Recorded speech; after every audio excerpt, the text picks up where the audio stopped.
Right then. Right then. How's it going, everybody? Hello. So tonight's a very special live because we've got a very special guest, our travel agent Dan, who can't wait to introduce you to him. He's looked after us now for last year or so. 2 years, we booked about 17 cruises and holidays with him, and he's been absolutely brilliant, full of knowledge. He's cruised over 70 times himself, and he's full of a wealth of knowledge, isn't he, Paulie? Yes, you just said that. And a nice bloke. And a bloody nice bloke. He is. So please start putting your questions in the comments. Any questions that are travel agent related, make sure you pop them in the comments so that we can pick them up. Make sure you put question in front of them as well, because once we start get going, it gets really fast and it's hard to keep up. So let's see if he's ready to join us. I hope he is. Right then. Good evening. Evening, Dan. Welcome to our live. Like I say, Dan can see the comments as well, and I'll obviously read out the questions and pop them onto the screen so that we can all discuss. But to start off with, Dan, do you want to just introduce yourself and say a little bit more of who you are? Yeah, so obviously my name's Dan. I work for Go Cruise and Travel with Tina, Tony and Dan. Tina and Tony are my parents. So it's a family business. We've been around for 23 years now. Obviously, I did not start the business when I was 6 years old. So I've taken it over the last 4 years or so after I went to university. It's great fun, to be fair, making sure everyone's sort of, trips come to life, really, whether it's ocean, river, escorted tours, traveling around the US, do a bit of everything, really. But for me, my focus is cruise. Obviously, as Carole said, I've done 72 cruises, 525 cruise nights, and I worked out 51 different ships. So sort of a bit of an array, but yeah, that's a bit about me, really. Yeah, excellent. 500 odd nights on board. We've never counted ours as nights, have we? No. Just in cruises. We'll have to do that. Right then, so let's get straight to the questions. I'll say hi to everyone as we're going through the chat, so we can. Otherwise, we might miss some of these questions. Actually, Tina Webber, a lovely lady who's one of our Patreons, messaged me just before the live chat. She unfortunately can't make it, and she wanted to ask Dan a question. So if I start with that one, Dan, it says that river cruise all seem to come with flights. We don't fly, and would only be able to do it by Eurostar, but everyone says it's not possible. Is it? What ideas do you have? It is possible. Yes, with most river cruises, the standard will be flying. Generally, river cruising is very good for regional departures. So if you live in Manchester or Edinburgh or anywhere, they're very good on those. You can do river cruises from St Pancras on the Eurostar. You are limited on where you can go to, obviously what rivers you can sail, but you can do it via the St Pancras Eurostar, or you can do it by a coach from Dover. So, for example, which can be booked through ourselves with Titan, is they will, with the VIP door-to-door transfers, will take you down to Dover, and then you'll get on a coach and they'll take you to the river ship. Fab. Yeah, so lots of options there. And so hopefully, Tina, that was when you watch on catch up, then obviously you'll be able to. You should have saved that to the end, really. You can made her watch to the end, but now she can turn off after 3 minutes. Tina's lovely. I'm sure she'll watch all the way through. So we just say a few hellos to our regulars, which is always lovely to see. So Jack's here. So lovely to see you, Jack, and Rosemary, and Lizzie Lou's in the house. And Ray's here as well. So nice to see you, Ray. Good evening. He said, I'm waiting for this week's chat. And it's gone quiet on YouTube cruising vlogs. Next week, a lot of cruise ships depart from Southampton again. It's the beginning of a new season. It is, isn't it? So spring is here, and the weather in the UK is obviously getting a lot better, isn't it? And ships are arriving. Our back garden is like the opening scenes from The Wizard of Oz at the minute. I expect to see a witch go over on a push bike. It's that windy. Well, we managed to get out there this week, haven't we? And it looks a bit tidier. So anyway, so let's have a look at the next question. Let me scroll. There's so many people here, so thank you so much for joining. Let's have a look. So So we've got a YouTube user just saying, good evening, joining chat for first time. Just booked a Saga cruise through Dan as a result of watching your great vlogs and blogs. Thanks for being entertaining and informative. Thank you, YouTube user. Obviously, shame we can't see your name. But if you do, after this chat or through the chat, or want to speak to Dan, then all his details are in the description below. So just so that you know that too. So Sharon's asking, what are those flap thingies at the front of the ship that they bring down? What flap thingies? Flags? I've never heard them called that in my life. Is that the stabilizers? Is she on about? Do you think, or no? So it sounds like right at the front, they've got the metal sort of bit that folds down where you have an officer stand on. It's hard. I don't know what the official term is, but generally it's for if the ship's at anchor, then it's basically for the officers to work out which direction the anchor's going. So if it's basically looking to go under the ship, then the ship needs to move away so it doesn't get tangled. So it's basically just to look down at the side to get a bit of a clearer view down the side of the ship. So it's an anchor flap, is that what we're saying? An anchor flap, yeah. I'll find a photo for you and send it to you, but we'll call it an anchor flap for now. Oh dear. So let's just see. Gosh, so many people here, so that's great. So let's see what question we've got next. Alf is in the house and Maureen. So that's lovely.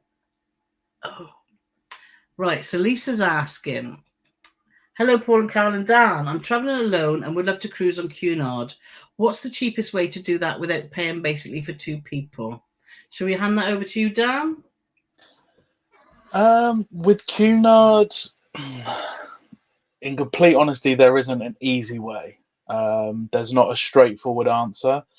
The best way really is to keep an eye on pricing.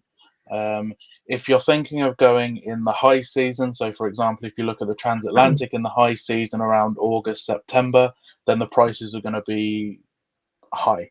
If you look to do a transatlantic more in December, in the winter, then the prices are going to be a lot lower, which obviously will make the single solo occupancy a lot lower. But with Cunard, unfortunately, they don't tend to do many solo offers as such. It would be a case of that there was just a good deal at the time, which would be happy for a dual to pay, really, unfortunately.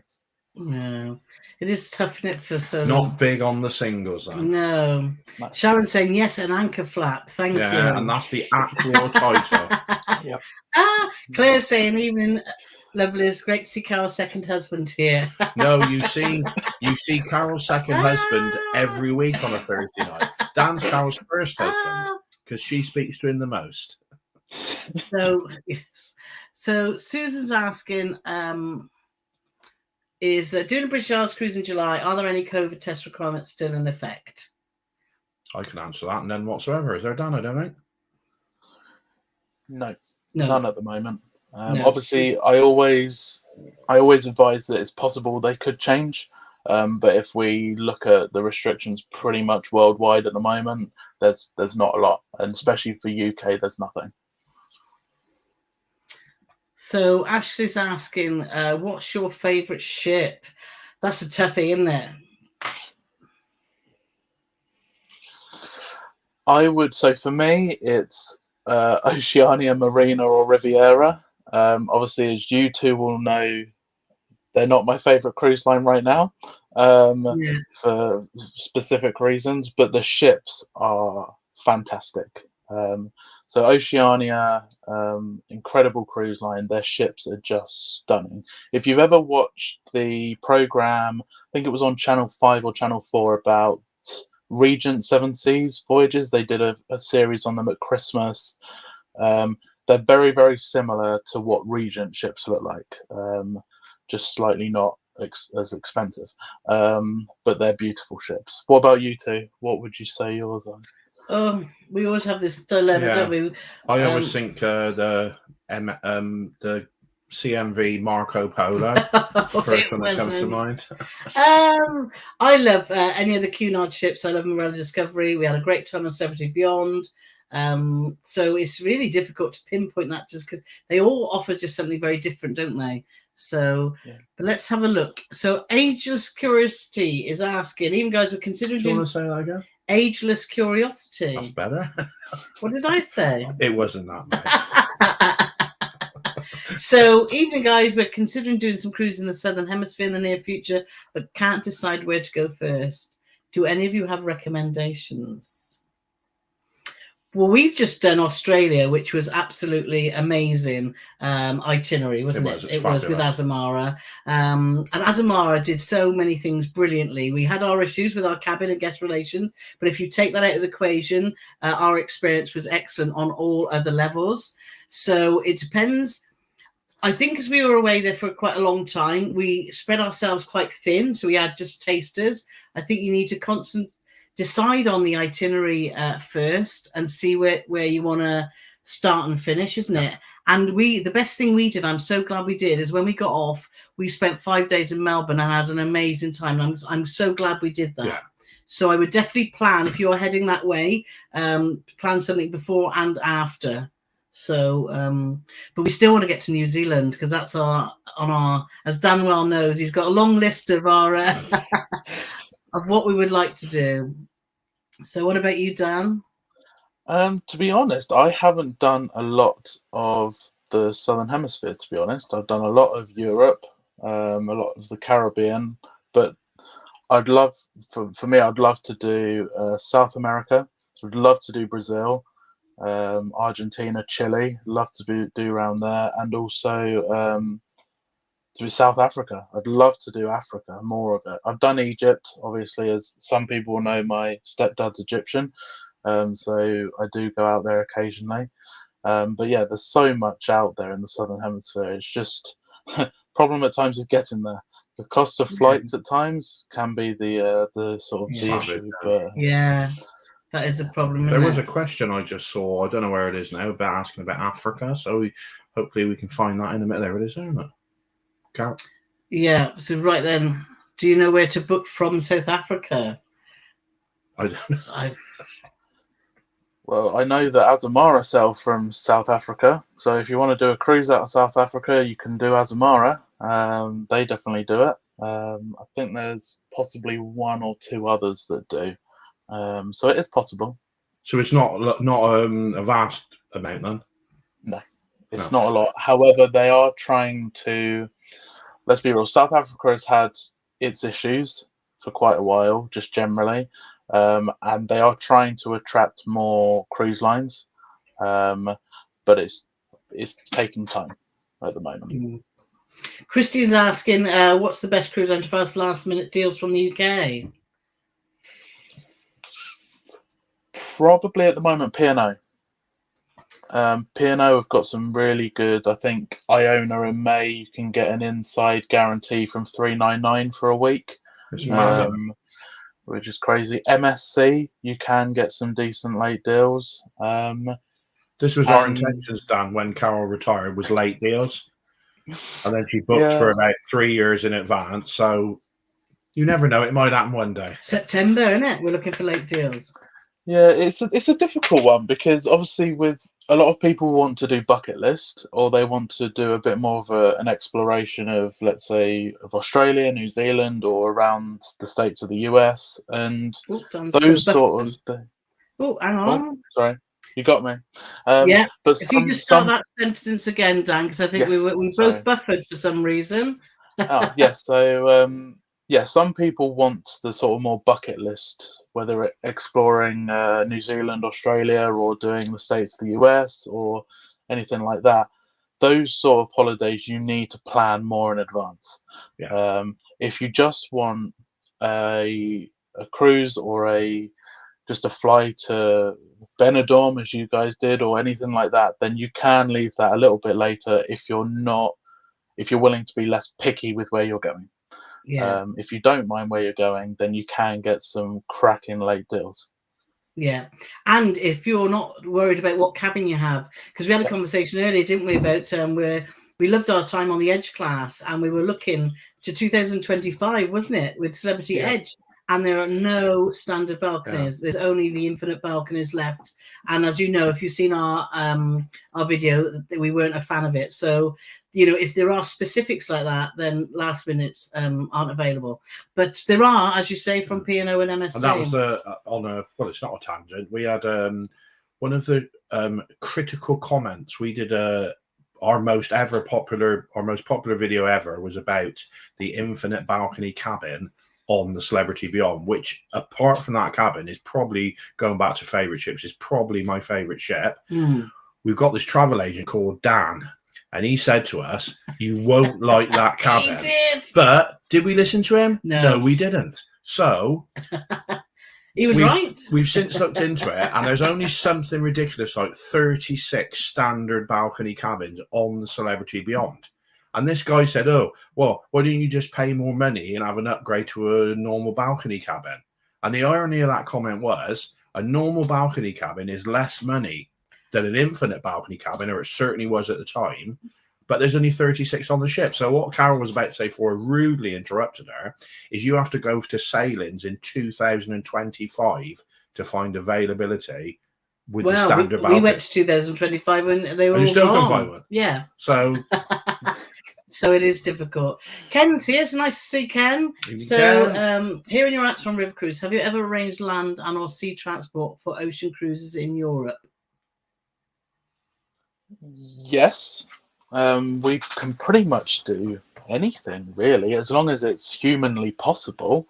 I had clients that really didn't want to fly and they didn't want to drive or anything, so we had to arrange ferries from the UK round to Marseille, and then get on a ship. Or we can always, obviously, anything, whether it's you want to do a few nights somewhere before a cruise or anything, we can pretty much tailor make anything you like, anything you want.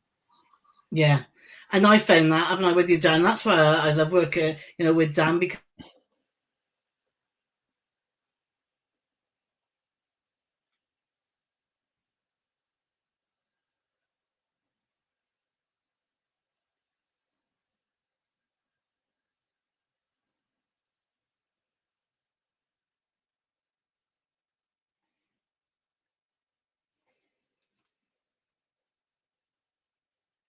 I think we've lost Paul and Carole.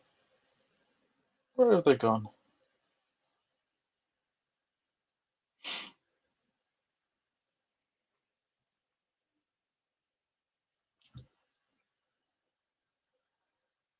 I have disappeared.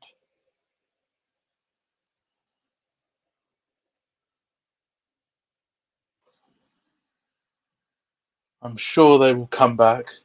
Very interesting that now Paul and Carole have gone, so I have to do their live somehow. I'll have a little look through the questions while we wait for Paul and Carole to return. Obviously, I can't show the questions on the screen as I don't have the control. But let's have a look. Do you think Norwegian fuel cruises will become more restricted? There seems to be a lot of ports being cancelled on recent cruises. Yes, so there is more restrictions going forward because of sizes of ship and what engines they have.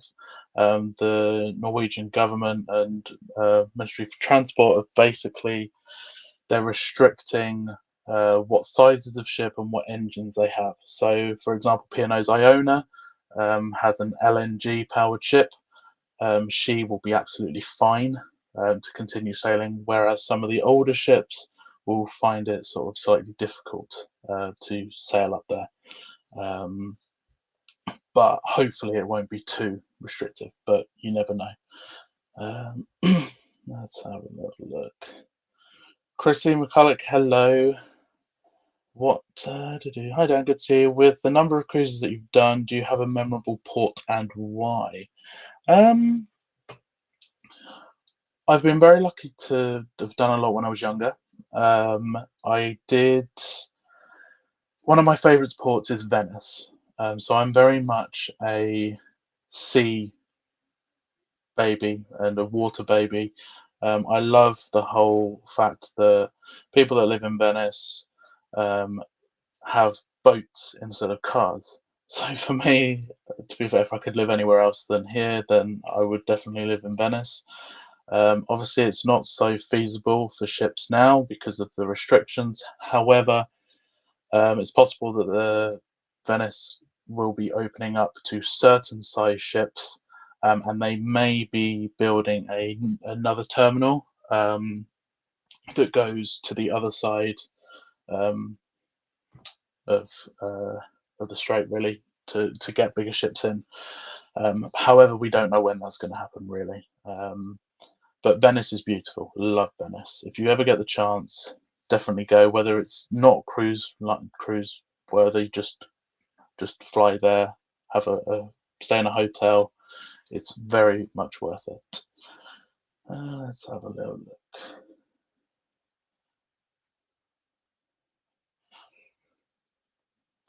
Phil, damn, we once had a TA paid in full at 4 months who then didn't pay the cruise company until the last minute. What is the normal timeline of a booking via a reputable agent? So it all depends on the cruise line, completely down to the cruise line themselves. The majority of cruise lines in the UK is 3 months. You will find that a lot of companies will add on another month just to make it easier. For us as a business, our head office we allow 2 weeks. So we'll take the 3 months that we have for the cruise line and add 2 weeks, which then obviously allows for if someone wants to do a bank transfer or if someone wants to pay direct, gives us a bit of leeway. If, for example, we can have a bit of flexibility, really. Here they come. Here they are. Hello there. We're back. We don't know what on earth's gone on. It's all right. So I don't know if you can see us, but I can't see Dan now. So there he is. I'm my God. I'm here. I was just answering some of the questions. Yeah, no, thank you, Dan, for doing that. We don't know what's going on. Our Wi-Fi has just gone off totally. So we've just now hotspotting off my phone, so hopefully everything should be fine. So apologies about that. That's never happened with our Wi-Fi, has it? So I don't know what's anyway. In a twist of irony, I had to talk to BT the other day with some billing issues, and I said we've had a couple of times where our Wi-Fi's been a bit sketchy. And he checked and he said, would you know that your BT hub is like older than like God's brother? And they said, we'll send you a new hub, which they've sent. And I was too afraid to do anything with it until after this, in case I couldn't make it work. Exactly. So, so where did you get to then, Dan? So I got up to, where did I do?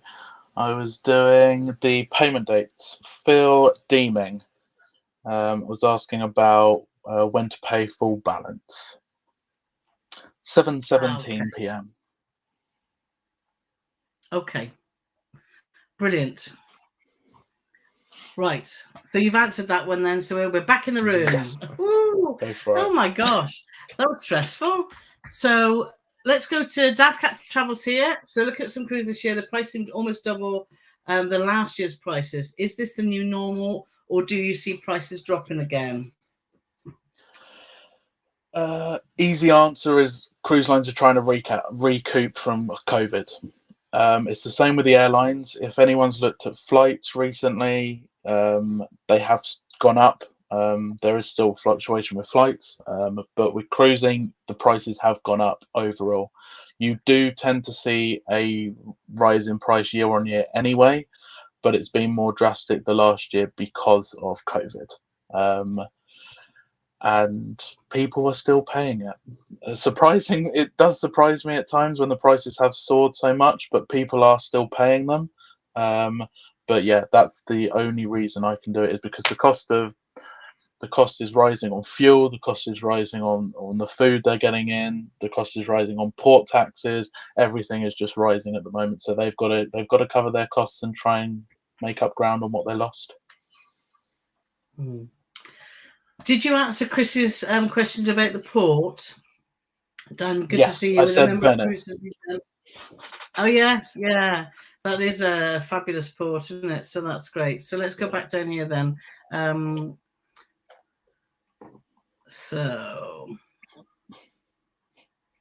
yeah, so Elaine's off on Iona. We've just been sitting down and done a really comprehensive review of our last experience on Iona. We're going to hopefully sit down and record the video next week, because we had a great time on Iona. There were a few bits and bobs, but overall it was a great experience. So have a fab time. If you love Britannia, it'll be interesting to see what your thoughts on the differences are. And JCL, so crack on, Dan, it's your show now. What was concerning is when before me and Carole got cut off, there's now about an extra 20 viewers when Dan was doing it on his own. So we might go downstairs and watch the telly for a bit. Dear. So we feel your pain, Dan, because we were on with the cruising Canucks once, which was double fold pain for me, because it was 12 o'clock at night. Because they're in Canada. And then they had a battery go flat or something. So we were actually doing their show for about 5 or 6 minutes as well. But obviously you're a natural, so thank you very much. Kevin's here. Hi, Kevin. Chris, I've become very curious about Thatcher's. May I join you on the QM2 this summer? Yes, more the merrier. You can. Come and join us, and you can have a good old Thatcher's session with Paulie Morgan. Most definitely. Paul and Carole are frozen. So Paul has gone to the pub. And you answered the one about the balance, wasn't it? Was that the one you answered about the balance for P&O? Not that one. It's a different one. This one, I would always. It depends if you put on a saver or a select fare.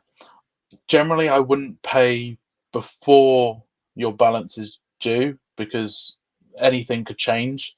Always pay on time, obviously, but don't pay early. Because with the way that P&O's pricing has been changing quite a lot, it could work out better for you that if the price was to drop quite a lot, if you paid a low deposit, cancel, and if the difference is substantially more than your deposit, cancel and rebook it, and you've got a cheaper holiday. It's what I would say. No, good advice. Carole's here. It's nice to see Carole. Question for Dan. I'm a solo traveller, because you've cruised solo a lot, haven't you? Yep, I have myself. So why are cabins so expensive for a solo traveller? The easiest answer is because they can sell it for 2 people. Because they can sell that same cabin for 2 people, they would rather have 2 people in it than 1 person. Because 2 people are going to spend more on drinks, on Wi-Fi, on everything else. So they just don't want to help solo travelers. And I have done a few solo cruises, and sometimes it's best to leave it a little bit later if they don't have a solo offer. But then I would always recommend looking at NCL. NCL for solos, and I know it's been said by so many people, is very, very good. They have their solo studio staterooms inside cabins, and you have your own sort of little lounge, which is just for use for solo passengers. But yeah, unfortunately, cruise lines aren't the biggest fans with solo travelers in a way, unfortunately. But in all fairness, it's the same booking hotel rooms, though, isn't it? It's if the room.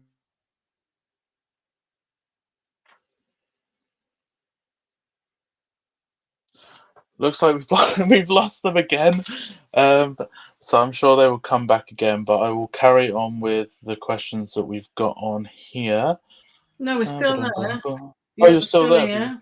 Oh, there you go. This is frustrating tonight, isn't it? Go on, keep going. You all right there, Dan? Yes. Let's have a little. Yeah.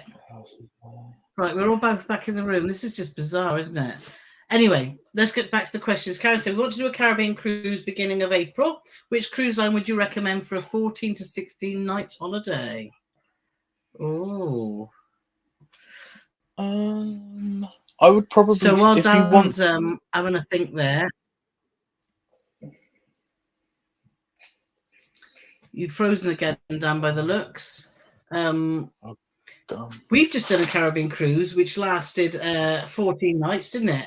And after Dan's advice, because we didn't want to do a cruise on the same ship, we've just done one a week on Carnival Celebration and a week on Holland America. So you don't have to always pick just one cruise line. You can always mix it up. So that's just a thought that I've got. Yeah. I don't know if Dan's can respond to that. It depends if you want to be more Caribbean focused. If you want to, for example, fly straight into Barbados and then start in the Caribbean, so you don't have the day or two at sea out of Miami or Fort Lauderdale, then you'd be looking possibly at MSC or P&O or Marella.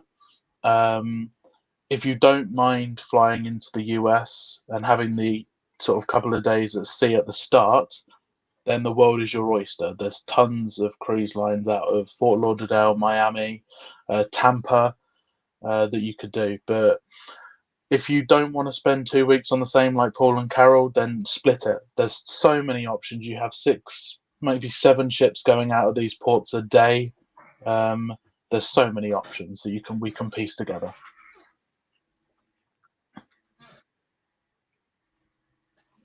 Okay. So Ken's got another question, which is it better to book early or last minute to get the best deals, or does that depend on the cruise line? We touched on that a little bit, didn't we, from the UK with P&O and MSC, last minute picking up some bargains. But I don't know if you've got any other words of wisdom.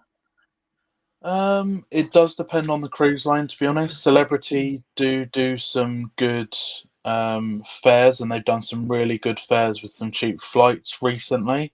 But yeah, we touched on it earlier. There isn't a real set.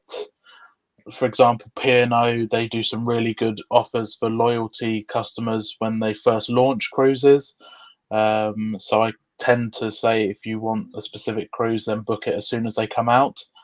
But if you're not so fussed on where you want to go, then wait until last minute. Fab. So, Jerry's here. So nice to see Jerry. Have you had any dealings with Ambassador? We're thinking of trying them. What's your thoughts? I haven't. I was due to go on the maiden voyage of their first ship, Ambience, I believe it's called. I get the two, Ambience and Ambition. Ambience is the first one.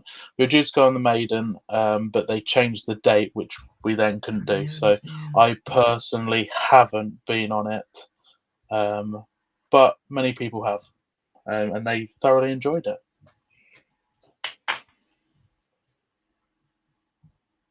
Can you let us know if you can hear Dan? Because we can't hear Dan very well. This is just a little bit, but hopefully you can all hear him really well. We're just struggling this end with, I think, with our Wi-Fi. So do give us a little comment and let us know if you can hear him okay.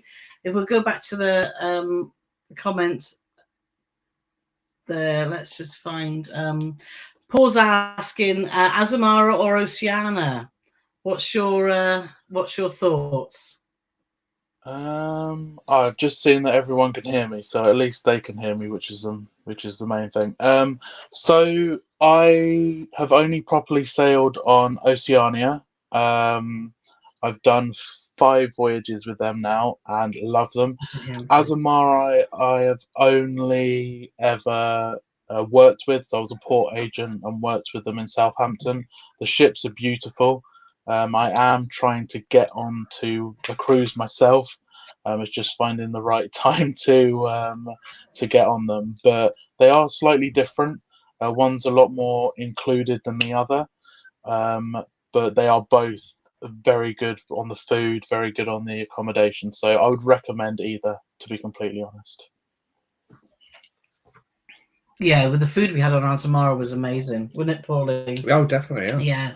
It was, and like you say, for the small ship experience, apart from our couple of issues, it was we really enjoyed it. So, Sweet Nature's just asking a similar sort of question: which small luxury line would you recommend for cruise who've only sailed on larger cruise lines? So possibly you've answered that, unless there's anyone else. No, to be fair, it all depends on budget. There's as I say to you two all the time, there's a cruise ship or cruise line out there for everyone. Small budget, high budget. If you've done mainstream, then possibly you could look at some of the celebrity smaller ships, even or the Galapagos, for example, the Flora, or look at Seabourn, Oceania, Azamara. They're all very, very different in their own way, but there's not a main one I would recommend as such. They're all very good. Oceania, I'd touch if you've done it. Fred Olsen or Celebrity, I would very much say Oceania or Azamara. Yeah, I seen a question and I can't find it now. From Morris, who was asking if you'd ever done the where is it? I don't know if you can write it again, Morris. I'm sure it was to do if you'd ever done the small cruise to Honfleur, because Morris is on that soon, I'm sure, on the Balmoral, because that's quite a unique cruise, isn't it? Because it feels it's been like a river cruise as well as an ocean cruise combined. Yeah, so I saw there was a question earlier that was if I've ever done a Fred Olsen cruise on the Seine. Which would cover Honfleur Right. or Rouen. Yes, I have done it. I did it on Balmoral out of Dover a few years ago. It is very unique because not many ships of obviously any size can get down there. They give you the joy of a river cruise, but on a bigger ship. It's pretty much, if you've never done a river cruise and don't know if you want to, but love ocean, give something like Fred Olsen's Seine river sailing a go, because then you can try and work out whether you actually like sailing down a river or not, really. But they're stunning cruises. If you go to Rouen, if you go into the centre, it's beautiful. Yeah. Debbie's asking, what are the advantages of using a travel agent rather than booking direct? So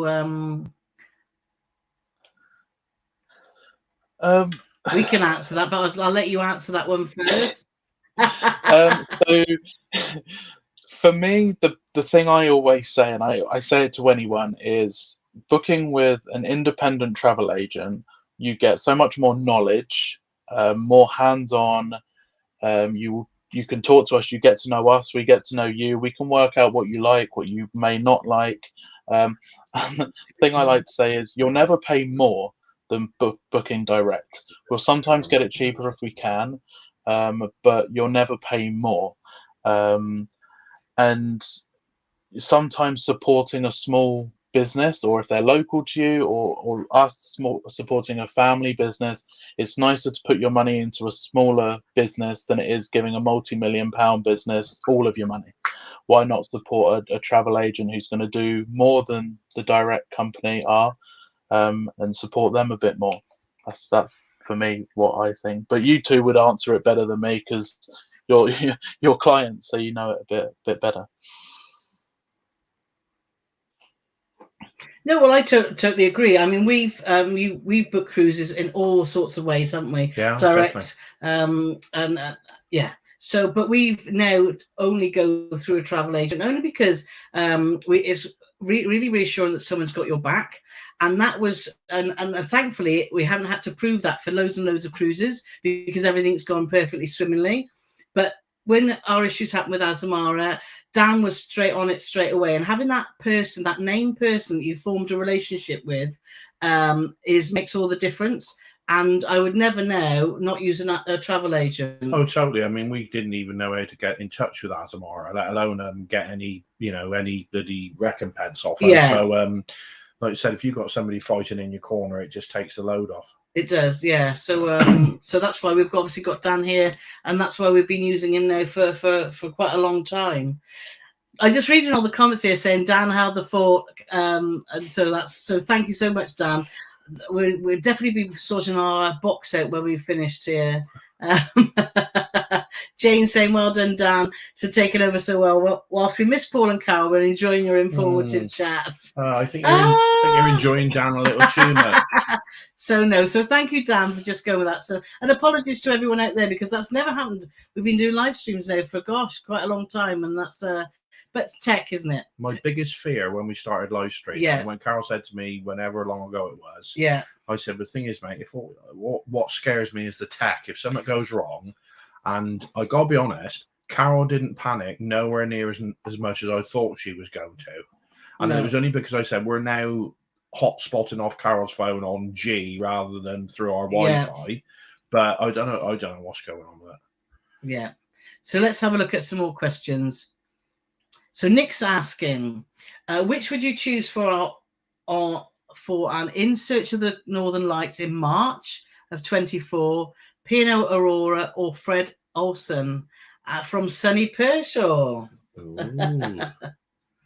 Oh, that's a difficult one. Well, if I could go in first and then Dan can go in after, but it depends what your budget is, because if you're doing a balcony cabin on Fred Olsen, it'll probably cost you about 4 times as much as it would doing it on P&O. But and obviously when you're going through the fjords, you want a balcony cabin ideally. But yeah, that's a difficult one because they're both similar sort of size ships, aren't they? I've always wanted to try Aurora, and we were booked on Aurora for a Christmas cruise that got cancelled, wasn't it? COVID. So my gut would be I would try Aurora before I went back on Fred. But then there's lots of people that had some great experiences on Fred recently. I don't think there's any bad experience. People don't come, and say there's bad experiences. No. It's just you generally. I get emails all the time from Fred Olsen. Oh, cruise for $699, and it is $699 if you want an inside cabin. But if you want a balcony cabin, it's like $2,800, which is like the disparity between the two prices is ridiculous. What's your thoughts, Dan? I would agree with you both, to be honest. They're very similar ships. For me, Freds, I love Freds. I told you so many times, I love Freds. I just think they do what they do very well. The crew are incredible. Not saying anything about crew on any ships. All crew are incredible, apart from Azamara front desk. But they're just Fred have something that they just have a real family feel. Yes, the price of a balcony cabin, and you have to be careful with which ship it is, because a balcony cabin compared to their junior suites, because of the new ships, they're not private balconies. They go onto the promenade deck, so it's one to check out. But then Aurora's prices are quite high for balconies now because she's a smaller ship. So to be honest, I would look at what the offer is. So if you're doing a select fare with P&O, look at the onboard credit amounts and then compare it to the Freedom or the Saver fare with Fred Olsen. I think they would be quite close, but I would give it a check, or let us know, send us a message, we can look at it for you or anything. But yeah, I would have a look at the two, look at the itinerary, see what looks better, but they're very similar overall. Yeah. Quite valid point about Black Friday for Waste Not Want Not is we're planning on a Cunard cruise on Queen Victoria May 2024, Rome to Trieste with Greece and Croatia. If you put a deposit soon, could the price drop in November for Black Friday? Have you found that? So generally with Black Friday, I don't tend to see the price change. What tends to happen is the promotion will change. They'll add $50 to $100 onboard credit. What cruise lines tend to do when they put these offers out is they actually just change their prices. So you could have an offer, for example, that it's 50% off the second passenger, and then the next week it's 75% off the second passenger. Well, all they've done is change the prices. So actually, the actual difference between the two fares is probably only about £20. Most Black Friday deals that I've seen, but obviously a few do reductions, will just be an onboard credit amount. The only thing I would say is if it's something you want to do, book it rather than later, because those voyages are quite popular and you don't know what's going to be available in November. Yeah. He was asking, best cruise to Petra. Find it trying to find one in the school holidays. I work the schools for can't go. We'd had a great cruise on Marella Discovery through the Red Sea, and we got to see Petra, which was just amazing, wasn't it? Fantastic. But I can't remember what time of the year that was. Can you? No. That's not very helpful, is it? So any thoughts, Dan?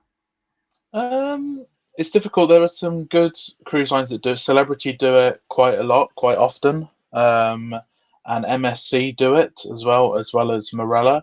Um, it is difficult to find it in the school holidays because they tend to do it outside of school holidays when they're almost moving between going through the Suez Canal, etc. So it can vary.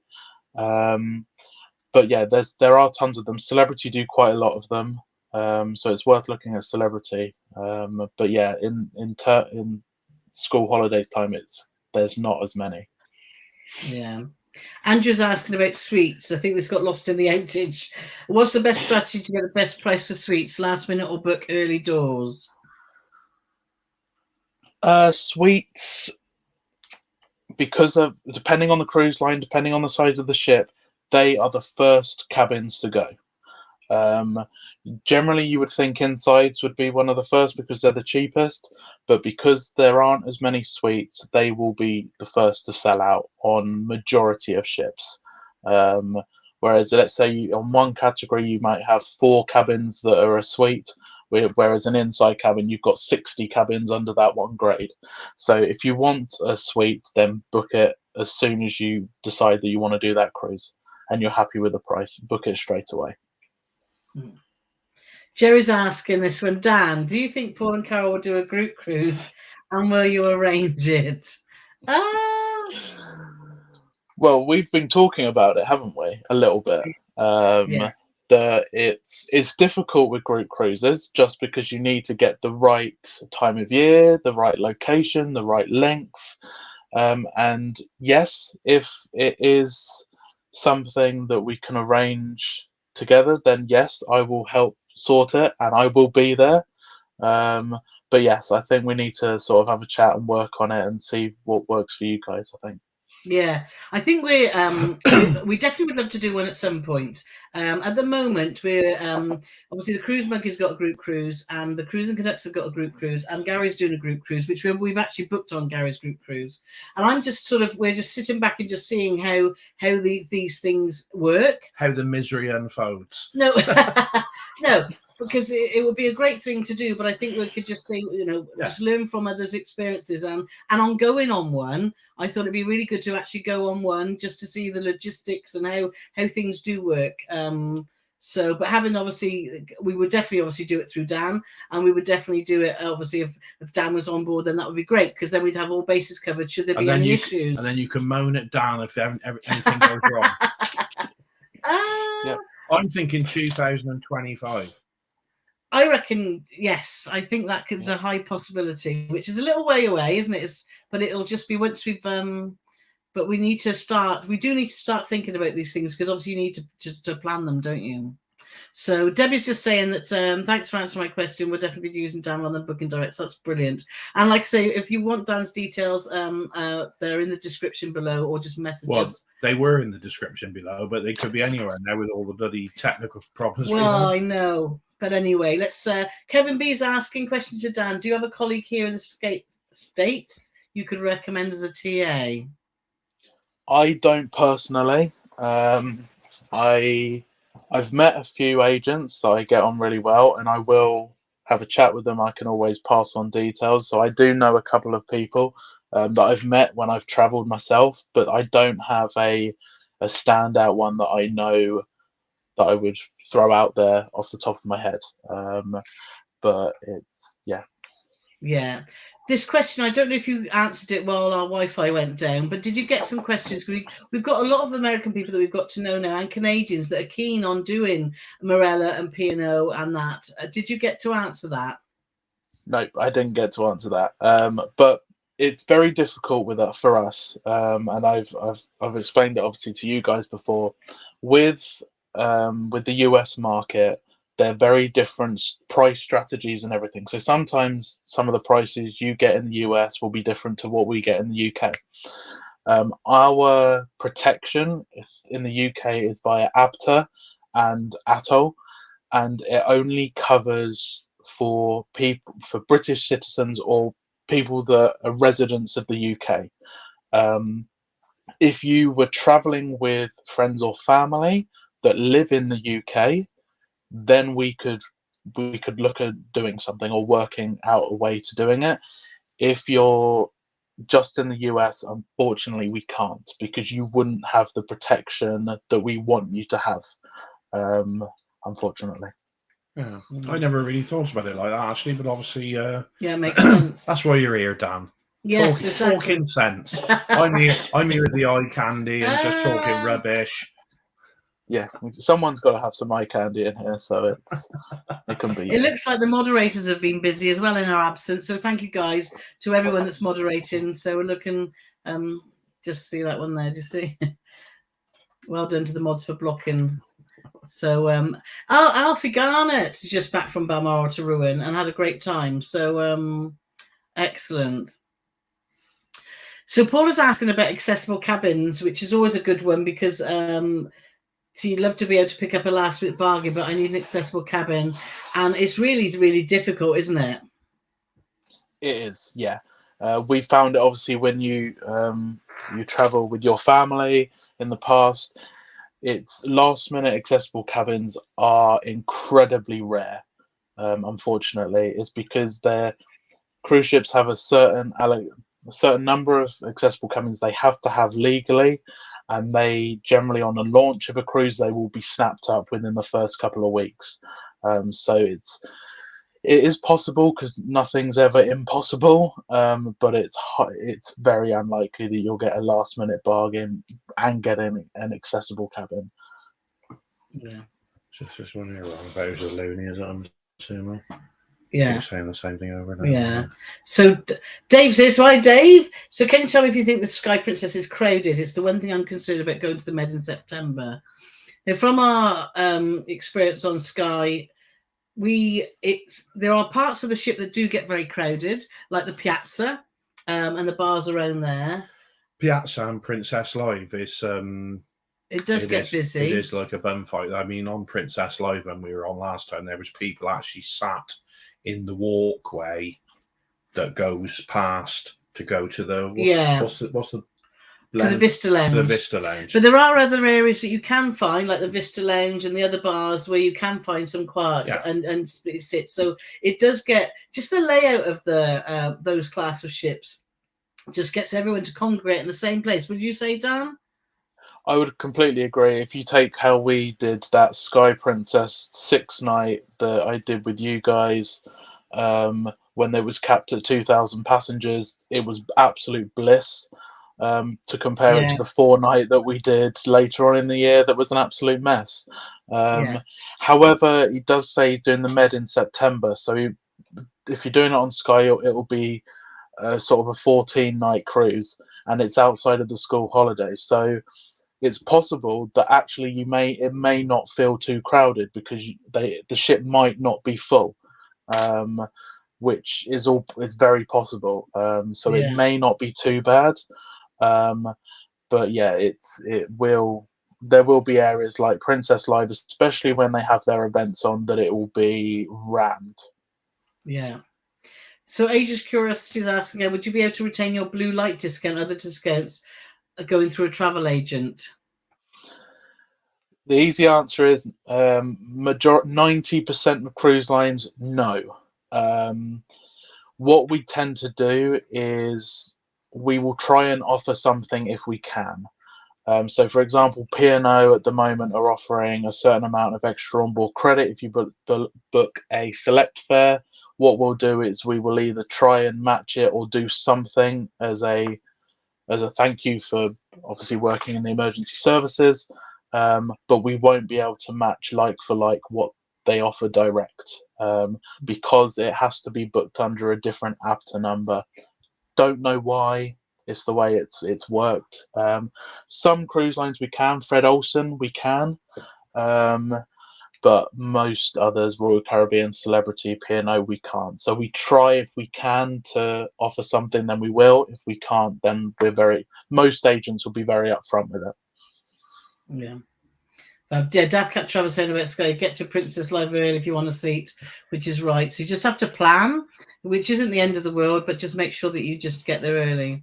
John's just saying, how great is Dan? We just booked our first cruise down for July on Sky Princess. Dan was awesome. He spoke with my wife for well over an hour and gave us much great info. Yes, totally agree. He speaks to my wife for over an hour pretty much every day. Tracy's asking, what's the best cruise to go on for first timers? That's difficult because it depends if you want to go. If you obviously if you live in the UK, if you want to keep it very easy and stress free, going out of Southampton, I would always recommend first time P&O Princess, a very good first time cruise lines. Or if you want to be a bit more exclusive in a sense than Celebrity, is very good for first timers.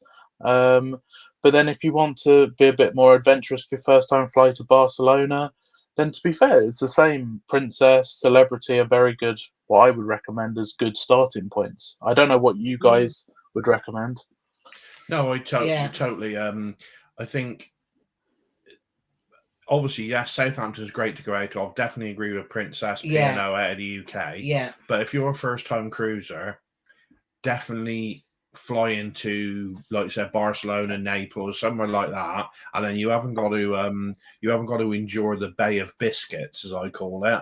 Which, if you're a first-time cruiser, that could be like a deal breaker when you're going across there. We've been across there loads of times, and we've only probably had about one bad crossing. Yeah, it's not been too bad. We had a friend years ago, and he said, "Oh, I want to take my dad on a cruise. He hasn't got great sea legs," and we said, "Oh, fly to Barcelona, do a cruise from there."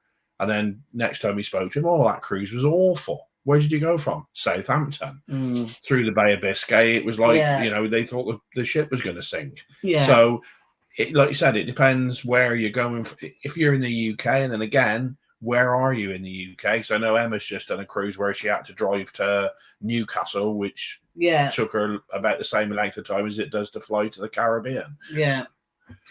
Yeah, and I think Princess, you want a cruise line that there's not going to be lots of hidden costs, so you'll totally know what you're paying. So getting some sort of all-inclusive deal or Princess Plus package, I think, is really reassuring. And then when you get a little bit seasoned traveller, then you know what you can spend your, how much things are going to cost. Like on Cunard, we don't opt for the drinks package, but the drinks aren't very cheap, and you get to know those when you cruise with those companies, don't you? So Christine's asking if offered an upgrade a few weeks before sailing, is it worth taking it?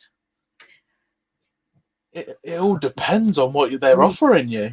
If they're offering you like an upgrade from a balcony to a full suite for £10, then I think it's a no-brainer. But I think you've got to be happy with the difference. A lot of cruise lines now are going down the route of these upgrades.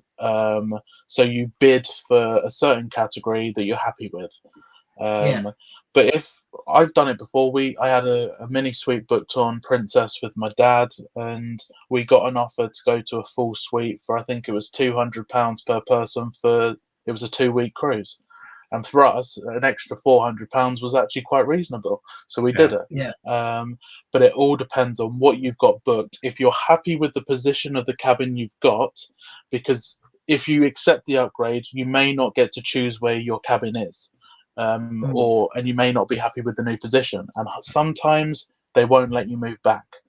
So it's all depends, really. Yeah, that's what I was going to say, because we've started sort of unticking that box when we've got a cabin that we know that we want, that we found one that's got maybe an extended balcony, which we got a new video out on Tuesday showing our balcony cabin on P&O Iona that we picked, obviously, with an extended balcony, haven't we? So if you've got something you think, no, this is a special cabin, it's not just a standard cabin, and you're not worried about being put aft or forward where you may get some more movement, then that's all the things to consider when you are offered an upgrade.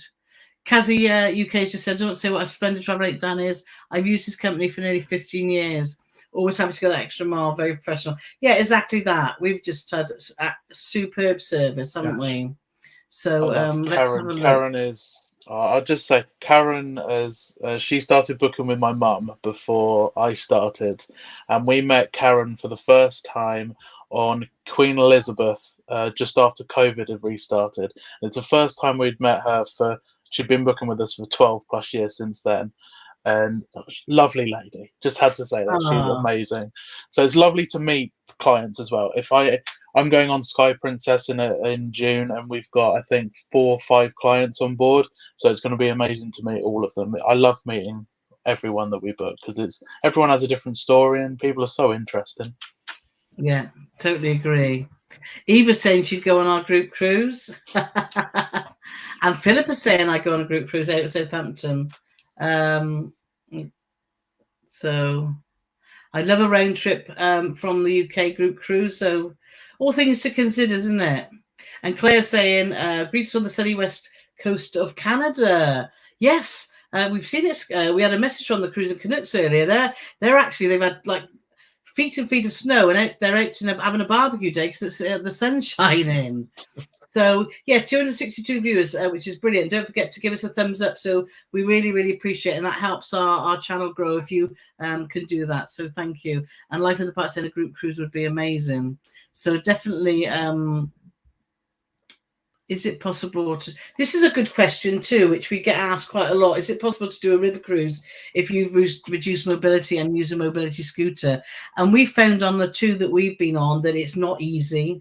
There are lines that do have lifts. Avalon had a lift in the ship, but getting from ship to ship, because sometimes they're parked side by side, it would be really, really difficult. You could be docked 4 ships from the quayside, and you'll have to navigate over 3 other ships. So first thing you'll have to do is get usually to the top of the ship, and then you have to go over 3 extra ships. And even with the Avalon, when it had the elevator that gets you up and down the ship you're on. But if the TUI one we didn't have an elevator, so it's difficult. It's difficult. I definitely wouldn't say it's impossible, and they would bend over backwards. Whatever cruise line it is would bend over backwards to accommodate you, but it certainly wouldn't be easy. Unless Dan knows of a specific cruise line that is more accessible friendly. With river, it's very difficult. Even down to there's not a lot of river cruises that will even have accessible cabins. So actually taking a scooter on board, having to store it on river ships, the corridors are quite narrow. So it'd be quite difficult to store. And most cruise lines say you need to be able-bodied to maneuver, because obviously they can't have crew members. If something happens, they can't be carrying you or lifting you or anything. So it is difficult. I'd never say never, as I said earlier, it's something you can look at, but it's not the easiest. No. Andrew is asking, do you think Cunard are moving away from 2 world cruises a year? Possibly. I do. Yes and no. I do know some stuff that I can't say. Dan knows some stuff. To be in your tagline, Dan, for your company. Dan knows some stuff. It's the new slogan. Yeah. I think they will. I think they will stick to 2 because they sell them very well. But it could come to a point where people may start to come to a point where they don't want to do long cruises. As the average age of cruising comes down, they'll look to start doing shorter cruises because people in their 40s, generally speaking, won't be able to take the time off to do a full world cruise.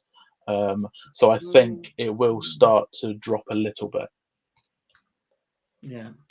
Karina's saying as well, just another vote for a group cruise out of Southampton. And Eva's just confirming that she's just off a river cruise and mentioned to her, but they're not that very friendly on mobility, for mobility, sadly. So let's have a look. I know we've gone over our time, but I'm happy if you're happy to continue, Dan. I think we'll just carry on because of all our technical issues. I mean, you've put the full hour in, Dan, but No.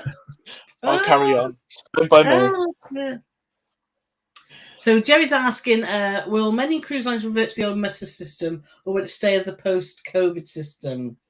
So we're hoping not, because it's just watching it on your TV and going and reporting and not standing in crowds and crowds of people is just been amazing. But it does look that some have started going back to the old way. We Yes, still haven't somehow. experienced an old one yet, have we? No. Sorry, Dan. You lucky people, very lucky people.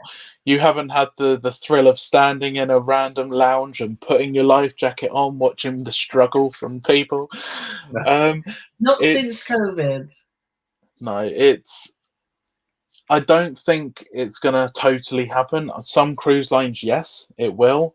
It will start to go back, but as long as the maritime laws carry on the way they are and stay with the way that it's working, they won't change it, because it's easier for the ship to do it as they are with the Muster 2.0 and stuff like that. It's a lot easier for the ship to do it that way than to congregate everyone in different areas and things like that. So I think for the majority of it, it will stay as it is through COVID, post-COVID.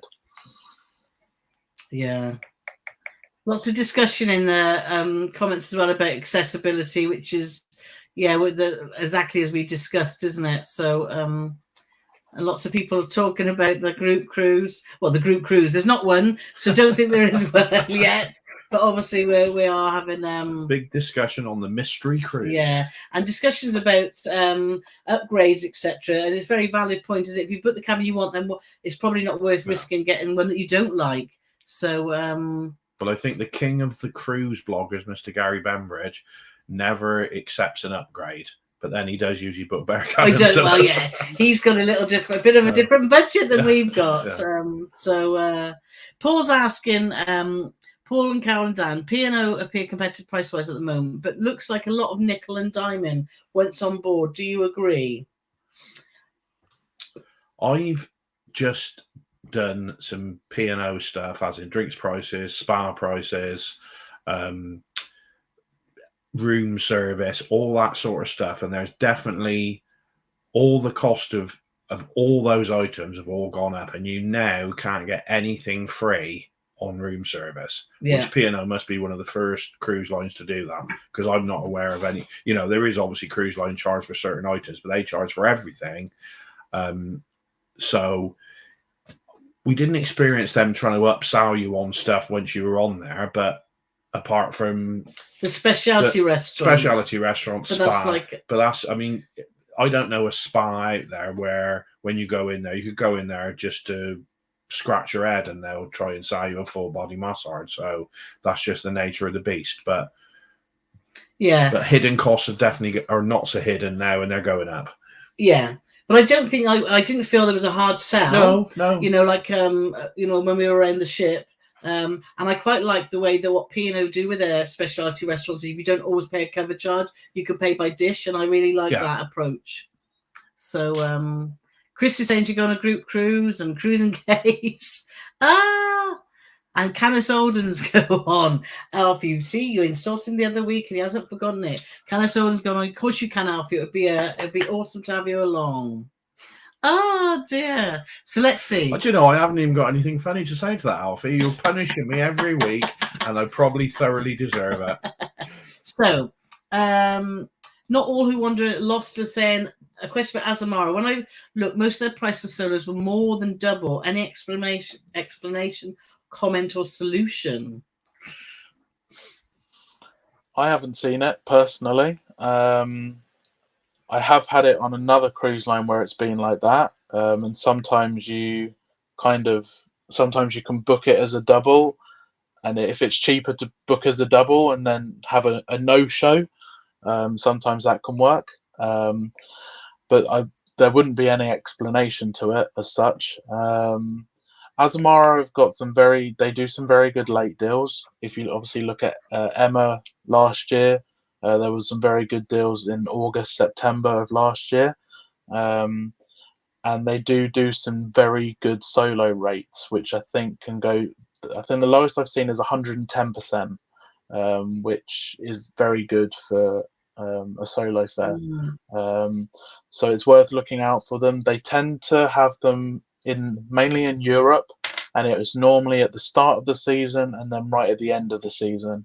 So sort of April, March time, and then going into August, September, October. Yeah. Dad Cup Travel's asking about anyone done yacht club on Virtuoso and was it much different? We have had an experience in yacht club. We haven't actually stayed in a yacht club cabin, but we were invited in, weren't we, over a period of we had given a day pass that we actually used for 3 days. And I must say I know They didn't say which day. they didn't say which day, so we just went every day, and they did tell us we couldn't. So and yes, there is a difference. And I said to you, we were talking about MSC because I'd really like to try another MSC cruise. Paul, you're coming round to the idea, aren't we? And I said I would like to try Yacht Club because the taster we had of it was excellent, and I loved that you could go into the Yacht Club area. They had a fantastic pool at the top, didn't they? Yeah. And they had a really nice like buffet, a bar, food, and it was just amazing. So definitely from the sort of tiny little time that we spent in there, I would love to do it for a whole cruise. Have you done Yacht Club, Dan? Yes, I did it just as cruising restarted after COVID. I did a 4-night on Virtuoso in Yacht Club, and I've not had the best experiences with MSC in a standard balcony. With food and some things, but Yacht Club was outstanding when I was on board, and the food compared to the main dining room is so different. It's incredible. The butlers are so knowledgeable and they're happy to do anything for you. They're just it's completely different. When they say it's a ship within a ship, it really is. It is. Totally. Yes, the cost is higher, but it's worth it, in my opinion. And I totally agree. Obviously, we did the 3. The only time they wouldn't let us eat in Yacht Club over our 1-day, 3-day experience was for gala night, because she sort of looked at us to say, you're not really supposed to be in here, are you? So you can't do gala night. Yeah. But we did. We did breakfast there, we did lunch there, we did the evening meal there. We did, they've got where the pool is, they got a lovely little pool, they've got a bar, sort of buffet, barbecue area, which is fantastic. It is, I think because MSC is such good value, it'd be interesting to see how much Yacht Club is. But if it's not bananas money, which I can't imagine it will be, because obviously entry level is very reasonable, it's definitely if it's in your budget, try it. Definitely, yeah. Can I just say something? Sorry. Oh, sorry, Dan. Can I? One thing I do like with MSC Yacht Club is that you don't have to have a balcony. They do an inside fare. So if you still want the inclusivity of the butler and the separate restaurant, you can have an inside Yacht Club cabin suite. So you don't have to have a balcony. You can still have an inside cabin and be part of Yacht Club. That's interesting. So you could still do it on a budget. That's great. And I have to say, obviously, proper on a tangent as well, but if you look at what other cruise lines offer, like Virgin and even Cunard, for when you're in the top of the shop, Princess Grill or whatever, Rockstar on Virgin, there is a separate restaurant, but there's no pool area. MSC definitely offer, I think, better value for money when it comes to making, that upgrade to Yacht Club. 100%. I did Virgin in the Rockstar, and that Richard's rooftop, I would have loved to have had a pool in there of some sort. Because the Virgin ships, that pool in the middle, I can't call it a pool because it's about 1.5 meters deep, and it's silly. Yes, the suites are good on Virgin and Cunard, but yes, they do need a bit more to compare it to Yacht Club. Yacht Club offers quite a bit more. Obviously, they are different overall, but Yacht Club is very good that you've got that pool in a separate area. My Richard's rooftop had a trampoline. MSC didn't. Yeah, because that's what you need, isn't it? Yeah. Obviously.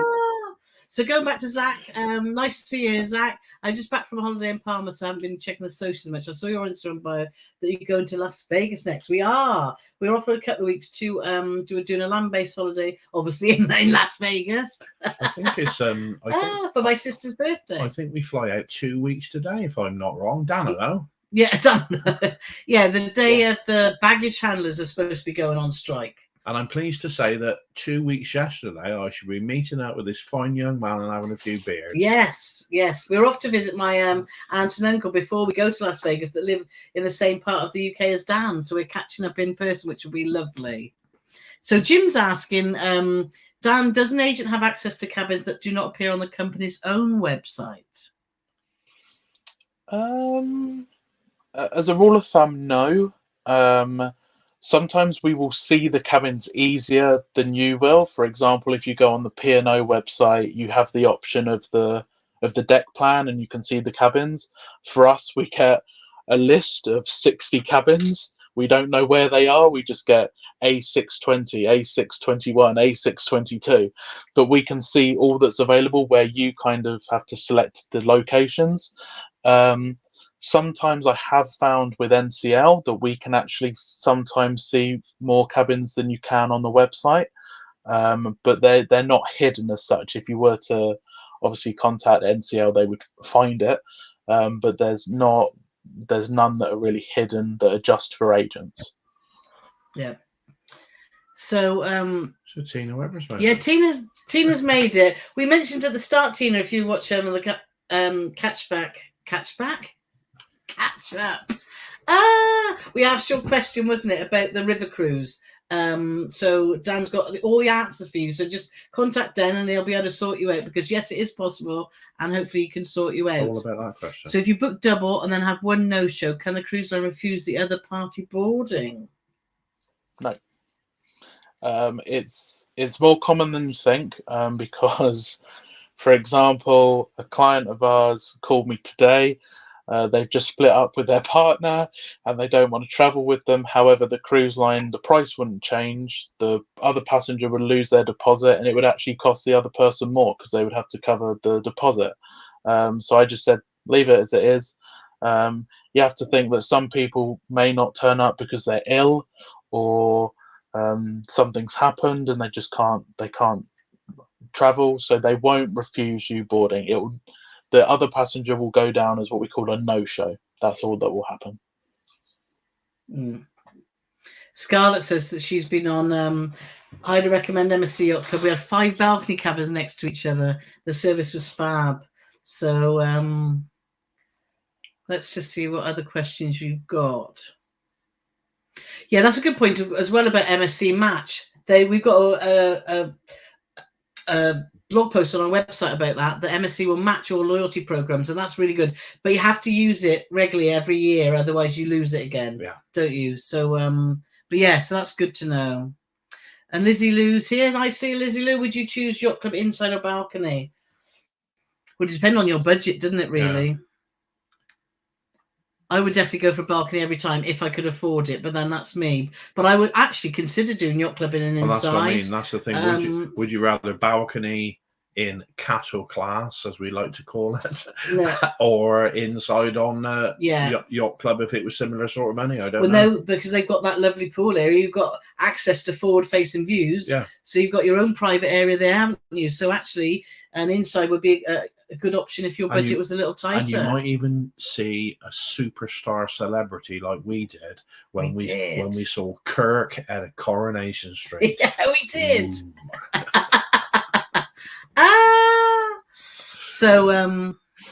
So there they booked. I've got so booked in yacht club balcony cabin next month for the fjords. I count down the days. Yes, well, let us know how you get on. So make sure you come back on a live and let us know. So Eva's asking, what time of year do most cruise lines offer deals? There's no real rhyme or there's no. It depends. There's no real sort of schedule as such. They always have what we call our wave campaign.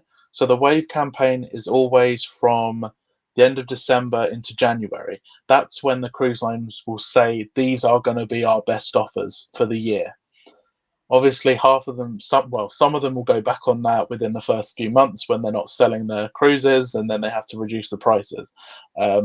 There's no real rule of thumb on it. It's all down to capacity and what they've sold. If they've got a sailing that they've still got 600 cabins on then they're going to reduce the price of that cruise to try and sell a few more. If they've got a Yeah. cruise that's got 20 cabins on, they will leave it as it is. So there's not a real rhyme or reason with it, to be honest. Yeah. And talking about loyalty again, Dav Travels telling Avonback Designs that they matched the Princess Platinum to MSC Gold, and they got 5% off their first booking with MSC, even though we'd never sailed with them. So so that's always good to know. Al Summers just said it's been great having Dan on tonight. I've learned a lot. It has been. It's been brilliant, apart from the tech issues, which was Carole's fault. Me and Dan did everything right.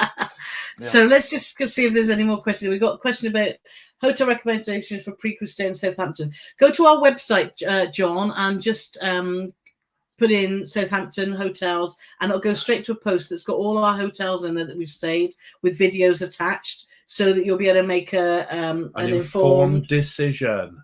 Oh, we've stayed in. We haven't had a bad one, really, have we? But last few times we stayed at Holiday Inn, because it did a parking and stay deal, which was actually was really good, because we're finding that parking in Southampton now is increasing very, at CPS. very expensive, yeah. So it's worth looking at what hotels do parking deals as well. But check out our website. There's definitely Paul and Carole love-to-travel.com. So but I think we've covered all the questions here, which is apologies for all the blooming tech stuff. I don't know what's going on with the Wi-Fi. We need to sort that out. But it's been brilliant having you on here tonight. And I think we need to do this again, because there's so much information, obviously, that you've got that we don't have. And I just want to say, if you're ever in doubt about booking a cruise through a travel agent, we've been using Dan now, like I said, for ages. We've booked 17 trips now, and we've not been disappointed. So please consider booking through Dan, because like I say, it's good to support independent travel agents, and it's always good that someone's got your back. So is there anything you want to say? Where can people find you, Dan? Because you're on social media, aren't you? If you could just let everyone know how they can get hold of you. Yeah, so we have our main agencies sort of Facebook pages. If you just go onto Facebook, it's Go Cruise TTD.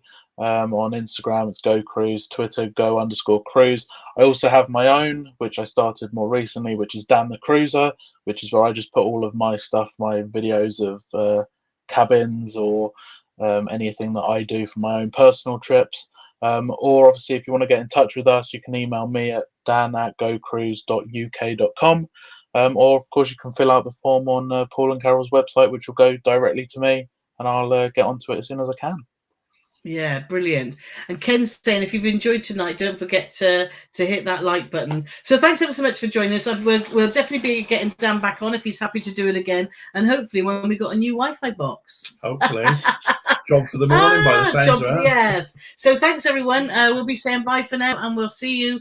Well, we'll see you soon. We're back next week as our regular slot, and then we're off to Las Vegas. So we may well do one earlier in the week before that. So check out our next episode of our Azamara. We're getting near the end, people. Thank God. Only 2 to go. Yes. Oh my God, it's been I'm running. never doing a vlog series again on a 2-week cruise. It's been running longer than Coronation Street now, our Azamara vlog series. Oh dear. So and we've got some good Iona content and Carnival content coming soon. So see you all, and we'll speak to you later, Dan. Bye bye.